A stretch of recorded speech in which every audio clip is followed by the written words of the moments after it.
ele está esperando a gente há um tempo. Raul Justilori se junta a nós neste momento no nosso All News. E ele fez uma coluna que está entre as mais lidas nesse momento na nossa página, que é uma análise, inclusive sobre essa pessoa que nós estamos falando, Pablo Marçal. Quem é ele? E Raul Justilores, sempre com o seu texto afiado aqui, ele fala aqui de Pablo Marçal, as razões do sucesso da ignorância orgulhosa de Pablo Marçal. Olá, boa tarde, Raul. Boa tarde a todos, boa tarde, Fabiola. Eu estou me focando aí menos na forma, né, na vulgaridade, nos palavrões, na carteira de trabalho à la exorcista, e mais no que me surpreende até agora no sucesso do Pablo Marçal. Ele não sabe nada sobre São Paulo. Então, ele é um orgulhoso morador de Alphaville. Aliás, tem um vídeo no YouTube em que ele mostra a casa dele, horrível por sinal. Ele diz que custou 50 milhões de reais. É óbvio que não, mas acho que ele está acostumado a inflar números. E quem decide morar em Alphaville é porque não quer uma padaria na esquina, é porque não caminha pela cidade real, né? Não a cidade artificial dos condomínios fechados. E ele fala que tem casa em Porto Feliz, em Itu, na Flórida, que tem casa no Jardim Europa. Então, ele sempre quis ter uma vida anti-urbana, né? Ele não sabe o que é caminhar, o que é o mundo na frente dos muros. E para mim, um choque que há 2 meses aí da eleição, ele não conhece o centro. Quando ele fala de minhocão, claramente ele não tem ideia o que seja, e muito menos o que acontece lá aos domingos, mas também não sabe o que é água branca. E se a gente perguntasse para ele, né, o que é a FEBEM do Pacaembu, o que é o Clube Santa Paula em Interlagos, o que fazer com o Hospital Pan-Americano fechado aí há anos, ele não deve saber nenhum desses lugares. Então, eu acho que parte do sucesso dele, que vem aí da cultura do atalho, né? Ele quer ensinar como ficar rico sem estudar, sem trabalhar pesado, sem ter ideias geniais. E há muita gente, há milhões de trouxas que pagam para isso e que não vão se tornar milionários. Até porque você tem que ter aí o talento, né, do mascate esperto para convencer de que, sem ser brilhante, você vai ser aí milionário ou bilionário. Então, o sucesso dele tem dois lados, né? É a pessoa que não estuda e não se prepara, mesmo querendo ser prefeito, mas também ele é um espelho de boa parte do empresariado local, da elite paulistana. Eu digo, é elite econômica, política e mesmo cultural. É impressionante a quantidade de paulistanos que não conhece a cidade, que não tem amor pela cidade, que não caminha pelo centro, mas não caminha, aliás, em lugar nenhum, e que ama Dubai.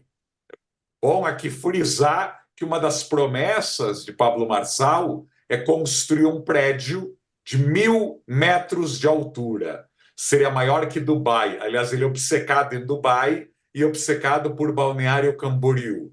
A gente sabe que não é aí competência do prefeito construir prédio alto, mas não importa, porque tanto ele quanto seus seguidores não são de estudar, então estão nem aí com temas chatos, mas necessários, como orçamento, atribuições municipais, o que a Constituição diz que um prefeito faz, e um longo etc. Então, acho que essa ignorância orgulhosa de quem acha o máximo morar em Alphaville, que acha o máximo escrever livros, que eu admito, tem títulos muito engraçados, né? Tem o Código do Mindset da Prosperidade.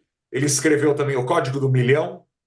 Tem um outro livro, Fabiola, esse você vai gostar mais. Chama Sangue, Suor, Lágrimas e Gordura.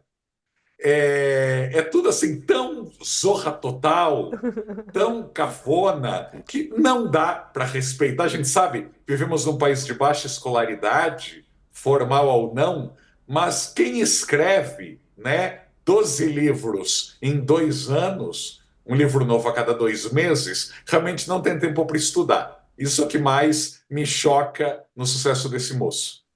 O Raul, o texto do Raul tá muito saboroso, gente. Leiam. Ele tá contando aqui boa parte do texto, mas o texto tá muito bom, tá na nossa página do UOL. O Raul, você fala sobre esse personagem anti-urbano. Eu acho muito legal esse termo que você colocou, porque quando a gente conversa com você, a gente tenta cada vez mais mergulhar e entender o que que é o urbanismo e a importância disso para transformar a cidade em lugares melhores.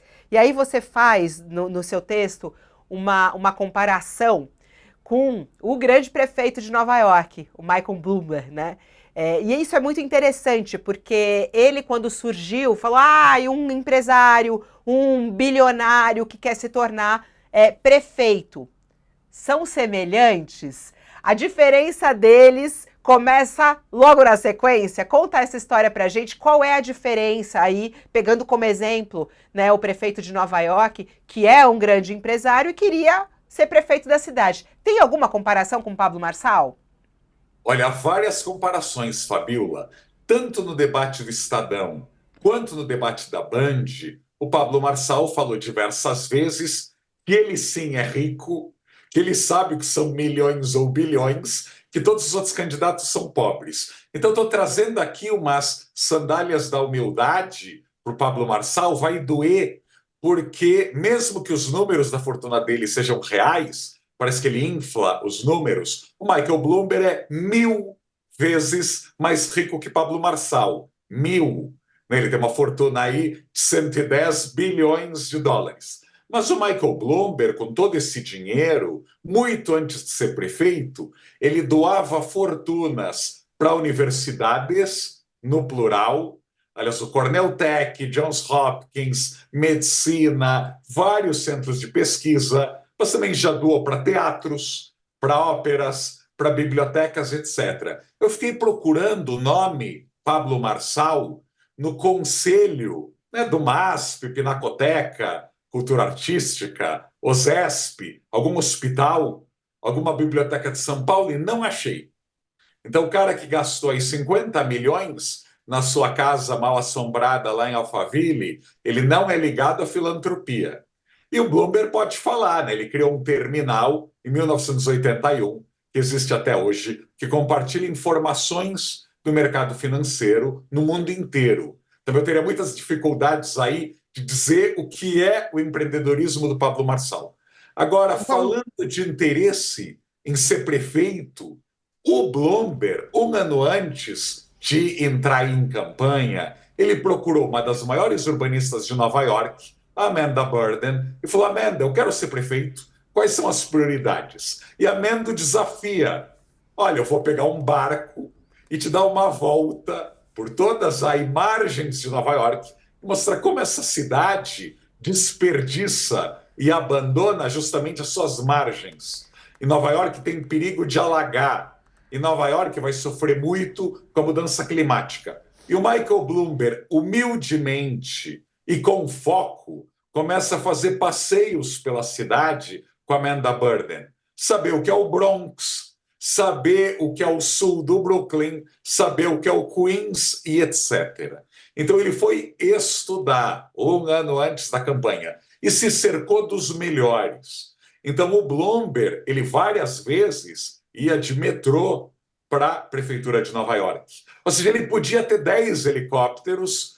O Pablo Marçal tem muito orgulho e fala que ele só anda de helicóptero, mas o Michael Bloomberg pegava o metrô.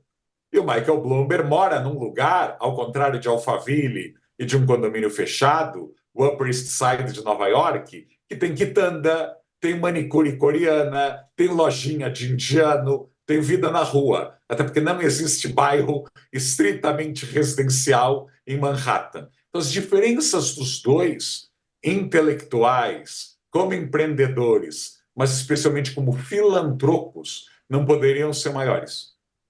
ô Raul, pegando exatamente bom dia, Sakamoto aqui, Bom boa tarde. dia. Não, já colocando você fez o paralelo com o Bloomberg, eu fui lembrando do paralelo com o Antônio Hermílio de Moraes, né? E que também acho que é um paralelo viável, queria até que você comentasse isso. O Antônio Hermílio tentou se candidatar, não conseguiu, não foi eleito, né, para nenhum cargo executivo, e ele, na verdade, era o contrário. O Antônio Hermílio, historicamente, né, claro, presidente do Grupo Votorantim, mas historicamente ele foi lembrado como filantropo, Beneficência Portuguesa, uma série de outros projetos, dedicou-se, fazia questão, não, porque é um hospital de SUS, estou 40 anos tocando isso aqui, né, ajudando. Então, o que aconteceu com relação aos milionários que querem entrar na política no Brasil? Aqui a gente tem os milionários que influenciam, vira e mexe, a gente vê alguns, inclusive, bolando golpe em grupo de WhatsApp, né? Enquanto isso, cadê aqueles de antigamente que faziam filantropia, queriam e não conseguiam entrar para a política, né? O que aconteceu entre Antônio Hermílio e Pablo Marçal? Olha, Léo, é bom lembrar que o Antônio Hermílio perde para o Orestes Quércia, né, um populista e que, digamos, foi envolvido aí em dezenas de casos de corrupção, né, o construtor do famigerado aí Memorial da América Latina. Mas, por exemplo, a Neca Setúbal, né, uma das herdeiras do Itaú, que apoiava a Marina Silva, foi achincalhada na campanha do PT de 2014. Dizia-se que a candidata Marina Silva estava nas mãos de uma banqueira. Ou seja, se uma rara milionária ou bilionária brasileira que estuda educação, que se interessa em educação, é usada dessa forma tão indigna como o PT fez em 2014, eu acho que para muitos outros, né, lembrando a Guilherme Leal da Natura e outros, você se afugenta. Aliás, para mim, a pior coisa disso e desse fenômeno Pablo Marçal é você afugentar gente séria do debate. Ontem eu postei no meu Instagram que o debate no Estadão parecia um circo. Eu recebi dezenas de mensagens de pessoas educadas, informadas, que se interessam em cidade, dizendo assim: eu comecei a ver o debate e desisti. Eu comecei a ver o debate e parei no meio. Então, para mim, o drama, e é o drama tanto para a Tabata, quanto para o Boulos, quanto para o Nunes, é que Datena e Marçal vão afastar muita gente que até queria saber o que fazer com o Parque Dom Pedro, ou com a Cracolândia, ou o que fazer na Billings e na Guarapiranga. Porque a gente sabe que esses debates não vão acontecer enquanto tiver esse carnaval. Então, eu acho que muitos empresários, eu diria uma minoria, como eu comentei no início, a maioria do nosso empresariado está feliz, morando em condomínio fechado, acha Dubai o máximo, acha Miami o máximo e não quer saber de transporte público. Aliás, o Pablo Marçal, as promessas dele, tirando os teleféricos, que são o fura-fila dele, a gente sabe que não vai sair nem pela topografia, nem pelo orçamento, mas as promessas do Pablo Marçal falam de vias expressas nas marginais e de cruzar o sinal vermelho à direita para que os carros possam andar mais rápido. Aliás, não existe técnica para provocar maior quantidade de atropelamentos do que essa. Mas como o Pablo Marçal não estudou, ele não sabe que você virar à direita com o sinal vermelho causa mais atropelamentos pelo mundo. Mas, de novo, o nosso empresariado não caminha, não anda de bicicleta e não pega transporte público. Então, nisso, é muito parecido ao Pablo Marçal. Raul, obrigada pela sua colaboração aqui no nosso All News. Muito bom ter você aqui no nosso time para poder abrir nossos olhos